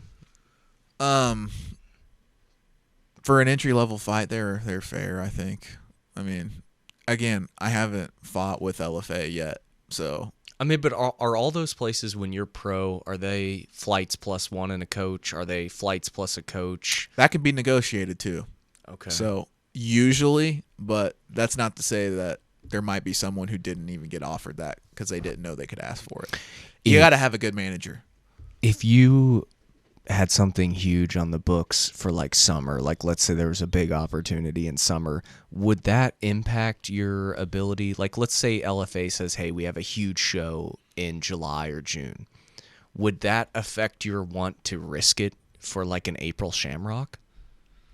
Or do you find the volume to just be the most prevalent object of your mission right now? You'd have to only go in with the knowledge you have right now in the present. So let's say in your timeline I'm fighting in July or June, or have a big opportunity in July or June, but I want to fight in April to stay on target for the 6-fight win streak. I'd have to say, how am I doing right now? No injuries, I feel good, and I never plan on getting injured. So you got to take what's in front of you. And, for me, if I was giving advice to a different fighter, and let's say they were 23 or even 24, I'd be like, yeah, wait it out. You got a little bit more time than someone like me has. Maybe you should just wait for that big opportunity. But none of these fights are like, nothing I can get right now are just these huge breakthroughs. Right now, what we're doing is just managing risk and reward, pay, who's paying, because you're not making much in the first few fights anyways. So it's what can you do? What exposure can you give me? What's your reach like? You mentioned LFA. They have a great reach. So that's another thing, who treats who the best. That's part of it, and that's definitely important. But, in the stage I'm in, it's who's got the farthest reach and who can give me the most exposure right now. So. But if LFA wants you to sign on the dotted line for June and then Shamrock comes in April, are there contract stipulations that say they can write into the contract no fights within 60 days, 30 days, 90 days? Usually those clauses are put in because they don't want you fighting somewhere in town. Yeah. Usually it's like, we don't want, let's say FAC doesn't want you fighting for Shamrock, within 30 days of them. One, because they're direct competitors, but 2, if you were to have like a knockout suspension, then you're within the same commission. You're within Missouri still. So basically, if you get injured and the commission suspends you in that fight, then you won't be cleared for 60 days, and then they're out of fight. But if I'm like gonna fight in Minnesota for LFA, and they don't really care if I'm fighting in BFE Kansas or anywhere else, as long as it doesn't affect their fight. Of course, they don't want to see you get injured and physically not be able to fight, but otherwise they'll write it in the clause. You said something on that interview that we were watching yesterday about like being exciting. Do you ever think about having to go back to your strengths eventually at like a certain threshold? Like in your head, when you think about, if I'm in the UFC, when you're watching a fight, is it I have to be able to hang with these guys on the feet, or is it hopefully I can hang long enough to get them to the ground? That's one thing I'll give myself credit for, is I've been trying over my entire career now, however long I've been doing this, to develop a aesthetically pleasing, violent style, and the way to develop that is to mix it up real well. So I don't force anyone into my realm, so to speak. I just take the fight as it's given to me, and I try to direct it into my strengths, but I'm not like game planning down to the, how am I going to get this guy down? How am I going to take him down? You just flow? I flow mostly, and whenever I'm on top, you've seen my fights, it's not about controlling and subduing and milking the clock. It's violence is number one, and that's important to me. So it just so happens that violence is the most entertaining part of the sport. So I try to put guys away. I don't. You might like it. Some other people might like it. I don't like fighting for 15 minutes. It's not very fun. I learned that early on, fighting for 9 minutes in the first fight. It's not that fun. I'd much rather be violent, put on a show, and get out of there early. So well, now you don't fight for 9 minutes. Now you fight for 15. No, I fight for 43 seconds. Yeah, hopefully. But I mean, going 3 rounds is not just an extra. That's big now with 5-minute rounds. Yeah, you have to fight an extra 6 minutes. Yeah, I mean, I trained for 5.5s. That's like doing 5 3-minute rounds. Wow, is that how that math works out? Come on, let me roast myself. Amazing. Do you have to get up? You need bio? Yeah. Good? Yeah, no, I'll use it. All right. Thanks. Then we'll come back and finish up. Yeah. All right, we good, baby? We're back. All right, we back. Hey, would it break your heart to go to the UFC and not be successful, or would that mean as much to you to go to the UFC whether you're successful or not? So I've had this talk with myself a few times. Could I live with myself if I took, these prime years of money making and, time spent building up my retirement or my 401k and stuff? Could I live with myself if I chase this dream instead? And that's an easy one for me. Like, of course, like I tried. I would be beating myself up if I was an old man and I'm like, dude, what if I just would have gone for it? And, who knows? I could be, I could have millions of dollars right now, if I would have just believed in myself. But this way, the path I'm going right now, there's going to be no doubt. I'll just know, yeah, I made it, or, yeah, I tried, didn't work out, but whatever. I have the rest of my life to work a 9 to 5, and that's fine. So I'm no stranger to hard work. So, yeah, but making it to the UFC, let's say you go there and you go 3-3 and you fight out a contract, that's better than not making it at all, right? To me, the goal isn't making it to the UFC. My goal is to be the best, do what I love, So being able to do what I love and get paid for that is a big thing for me. And then secure financial independence, financial freedom. And I think this is the best avenue. So if you could fight and have a life to you that would be the best situation for you. Yeah, if I could replace my income and set up my kids and my family from just doing my craft, from just fighting and everything that comes with it, that'd be my dream fulfilled 100%. So, do you put yourself on a pedestal healthily, I should add, that you're a pro fighter yet? Or do you feel like it's kind of more of the same? Because you've been so successful as an amateur. The only thing different is that you're also fighting guys that might want to take the next step.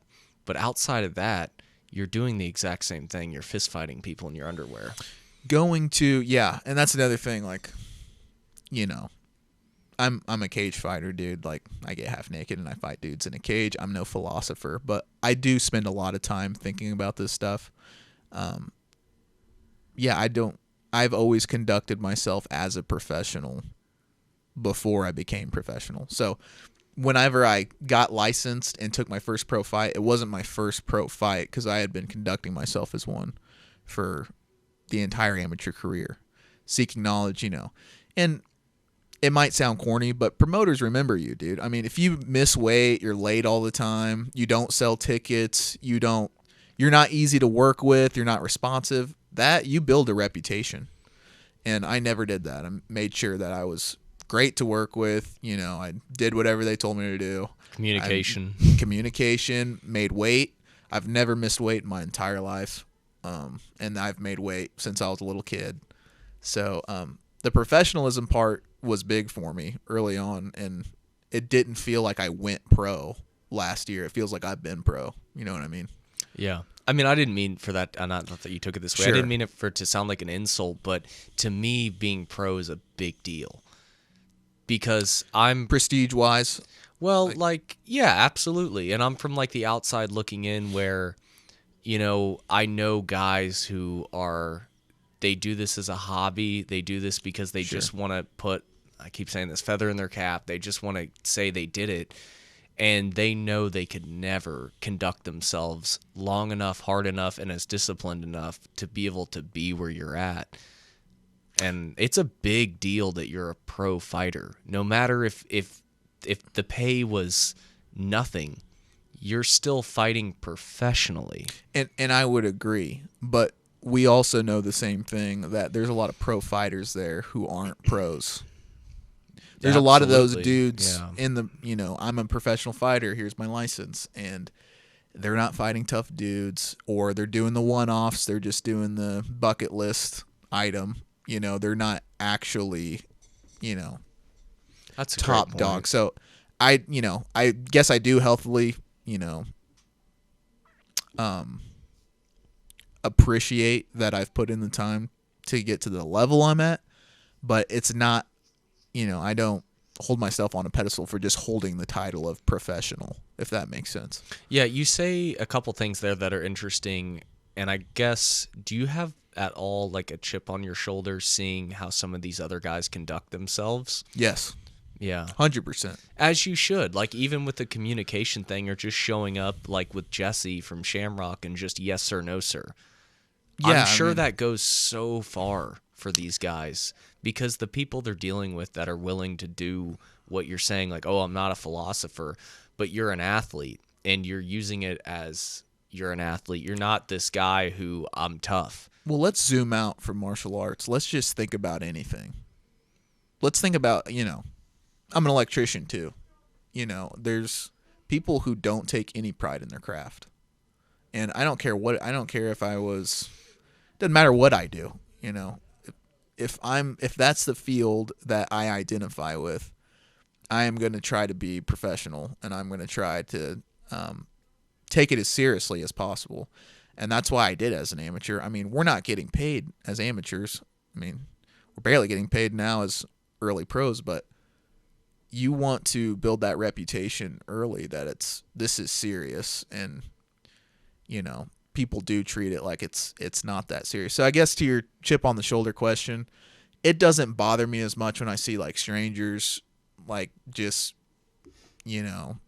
goof off and The guy from Omaha who right. Smoked a cigarette on the way to the show.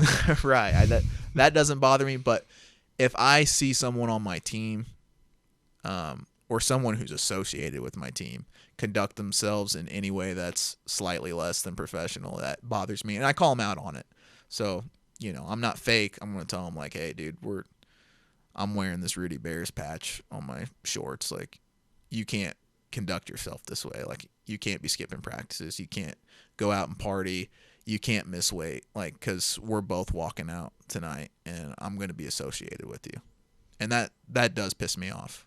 So, what's one part of your game right now that you might have to make a change to? Even if it's like time constraints, like, do you ever see where you can't even do your electrician job at some point? Like, where you have to be all in just on a gamble to make it to that next step? Because the reason I ask is because you're talking about the chip on the shoulder, and the reason I ask that is because, dude, you are like a 3-a-day type of guy, whether it's weightlifting 2 classes or at least a class, and then you're in the gym that night, you're not cutting any corners. And for you, you're so intelligent. Do you ever see where you have to totally say, I'm not going to make money for the next 6 months because I have to get these 2 wins or my entire dream is not going to happen? Or do you still feel like you can maybe balance life until you get the big opportunity? Well, I think this would be a great opportunity to talk about my support system. I mean, look at the way, that's another thing. The amateur career is to, I've set up my life to where I could wheel and deal now. I can gamble a little bit. Like, I was, in the amateur ranks, I was working full time, and that was a lot of, hard days in the outdoors, doing what any electrician does, working hard, long hours. And I learned how to cut weight and train all around that and make money doing it. But once I got that journeyman's license, shout out to IBEW 124, now I'll always have that to fall back on. So part of that was me purposely setting up my life so I can be like, okay, I can go for it now. And also my support system, being able to work for my dad's company and having a supportive older brother too, who's slated to take that over here pretty soon. I can take off whenever I want. And then also my girl, that my family, the people who are closest to me and actually see the day-to-day stuff, like, they're the ones taking care of me. And the support is, we're here to talk about the fight and me and everything, but it's, it's not just one guy. It's not just me on this team. You know what I mean? There's a bunch of people, teammates, my coaches, my support system at home. They're all on the team working together, trying to get me through. So, yeah, a lot of it was me setting up my life early on and knowing I'm going to make the pro jump whenever I have A, B, and C done. And that's what I did. But all of it together, the support system and just setting up my life in a way to where I'm like, okay, I'm not like, I don't need to burn the ships. I mean, I kind of am the way I'm staying busy right now. Like, I'm pretty much training all the time. And when I say I'm part-time, I'm like a nurse would be PRN, like a job here and there in a month. You know what I'm saying? But my head's above water. I'm comfortable. I'm healthy. Got my living covered. Everything's good. So, life's a gamble anyways. I mean, what are we even doing here? I mean, you're taking time out of your week to do this. I mean, if this failed on you, would it be a bummer? No. Yeah, it would be. It'd be a big bummer, dude. You're Catholic, right? Yeah. I did not make it to Ash Wednesday today. Damn it. I know I missed it. I had to do a podcast. I don't remember the constraints with Ash Wednesday. That's like a month or two? We observe Lent. Yeah. When are the months for that? I mean, I grew up Catholic. It ends on Easter. I still don't know. Okay. So when does it start? Oh, yeah. You went to St. John's. I sure did. That's right. We went to St. John's. You and I both went to St. John's. Yes. I guess you probably were never there when I was there. No. But your brother was, at least. Sure. Yeah. At some point. Yeah. When did you leave there? 5th grade. So Angel would have been like in second grade. Yeah, but my brother went through 8th grade. So we were all there at the same time. When I was in kindergarten, you would have been in 5th grade, I think. Who was your kindergarten teacher? I had Miss Warmbrock. I don't remember. Did you have Miss Kiersey? Nah, I think I had Canoosed. I remember Canoosed. And then she was my first grade teacher. That's amazing, dude. Or she was my kindergarten and then fourth grade. We really all started out in the same classroom. Isn't it a small world? We all started in the same classroom. So they're one of our customers, by the way. We do work for St. John's quite a bit. Ah. That's a huge plug, by the way. Everyone, please enroll your kid into St. John 1. But whenever I see the class that I started kindergarten in, I'm like, this is surreal. Like, this is full circle. I'm here now making money as an adult. And, like, I was right there when I was 5. That's wild. Yeah. I kind of felt that way when I worked in Independence a little bit because it was like, oh, weird. I'm responding to the high school that I went to. I don't know. I always felt like I had imposter syndrome. I still do about that job. So I don't know. We'll see. But do you have any internal struggles with being Catholic and hurting people for a living? You know, I don't think you should. I'm just asking if you ever think about that. No, I don't. And yeah, I do think about that. Not because I ever felt guilty at any point, but part of my pre-fight ritual, usually about around this time, day or two out from the fight, I say a prayer for myself, obviously, to protect me and make weight. And then I say a prayer for my opponent every time to make weight, be safe. And I ask God to protect them in the fight as well. And that sounds like, what are you talking about? But there's ways for him to get hurt outside of my control. You know, I don't even know if we should go there, but there's been some refs locally that could look the other way. You know, maybe because, you know, when I'm choking the daylights out of someone, I'm not letting go until the ref pulls me off. And, you know, a ref can not be paying attention whenever, you know, they're knocked out or whatever, and I'm still hitting them. There's a lot of things that can go wrong. I mean, we're brawling with each other, and we're trying to take each other out of consciousness. There's a bunch that can go wrong that isn't all me. And I ask the powers that be to protect them. You know, I'd like to put away my opponent, obviously, in a violent fashion, but I don't need their arm snap to be satisfied. You know, give him the awareness to tap early enough. You know what I mean? Stuff like that. So, or even just to make it to the fight, so you guys can both have your opportunity. I pray God's that they placed make in it front of you. Right. I pray that they make it to the fight so that destiny can play out. However, whatever's supposed to happen will happen. Okay, and what about building your brand? We talked a little bit about that yesterday. You went from wrestling nonstop to now you're training MMA nonstop. Is there a point in your life where you think you could ever separate and still have personal satisfaction without doing something martial arts related? Or do you think it'll be a part of your life forever? Yeah, well, I guess there's two parts of that. I will always be doing some form of martial art. If it's got to be Tai Chi at 90 years old, then it's got to be. But I'm going to be competing in some fashion too. That's big to me. The competition is what keeps me going. Yeah, I'll be in a coaching position, maybe even a reffing position, maybe a judge's position. I'll be in the scene. I'll be in the scene one way or another for the rest of my life.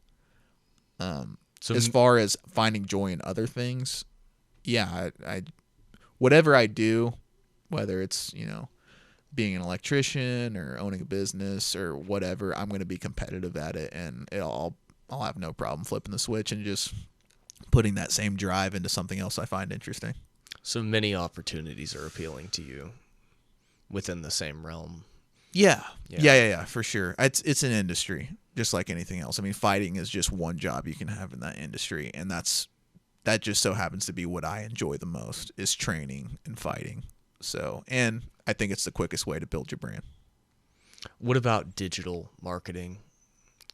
As far as social media? Yeah, we talked a little bit about this, so I just wanted to pick your brain a bit. Like, how important do you see that now, despite whether you want to do it or not? It's so important. It's so important, and that is what I hate the most. That is what I hate the most about this job, is just talking about yourself. Your job as a fighter is to fight and talk about your fights and let everyone know when your fight is, and that you're a fighter. Rinse and repeat, blah blah blah. And I hate talking about myself. it's like my least favorite thing to do. Talking with you is like cool because we actually talk to each other. So like this actually feels pretty natural, but as far as getting on Instagram and hyping up a fight, dude, it's tough. Like it makes me physically ill to talk about anything. And not that I'm like some super humble guy either. I'm just like, I don't even care. Yeah. I'm like, well, you said earlier, like the grind within the grind is doing the media too. And for sure. Now you have like Shamrock that has the backstage interviews. And so everybody's doing it. And at least you get some experience. And what I tell myself is, and you touched on this, that is part of the job. Your job isn't just fighting. Your part of the job is everything that comes with it. So, you know, just like any job, there's parts of your job you don't like to do. So conducting yourself as a professional involves doing the interviews, doing the podcast, uploading your interviews to your Instagram, yada, yada, yada. But, you know, if there was no money in this, I would obviously still be doing it. You know what I mean? Like my first time I fought, I didn't have any fans there and I didn't make any money. And that's how you know, like, I love the game. I love martial arts. So it's hard for someone who didn't get into it for fame or money to, you know, publicize or hype up a fight because that's not what we're interested in anyways. Yeah, but the currency is an emotional victory too. It's yeah, not but that's just, for you. Yeah, that's for you. Sure. But like you said, you do it for no money. You're not doing it for nothing. You're doing it for the love of the sport. 100%. But I'm just tying that in with why it's hard to do the digital marketing because it's like I don't care to let everyone know what I'm doing, but I know that's like such a big part of how you make money from this. Yeah. And I need a source of income. So and it could be the majority of your income when you get to that high level. Exactly. Yeah. That's the dilemma. But we're working at it. Yeah. We're doing okay so far. Yeah. Maybe if you come on Solve4y a few more times, we'll get you there. I would love to, brother. Nice. Hey, dude, thanks so much for doing this. No, this has been fun, man. Thanks for having me. Yeah. Appreciate it. Good luck in your fight. I know you don't need it, but how about I come back after? Yeah, you'll definitely come back after. Before and after each one. We don't have that in ink yet, but oh, you didn't read your contract? Oh yeah. Yeah, sorry, dude. That was in there. It was slick how you were talking to me the whole time. Wasn't paying attention. Cool. Well, St. John's alumni, shout out. Shout out St. John's and Miss Canoost. Yes, thanks, dude. Thanks, I brother. appreciate it.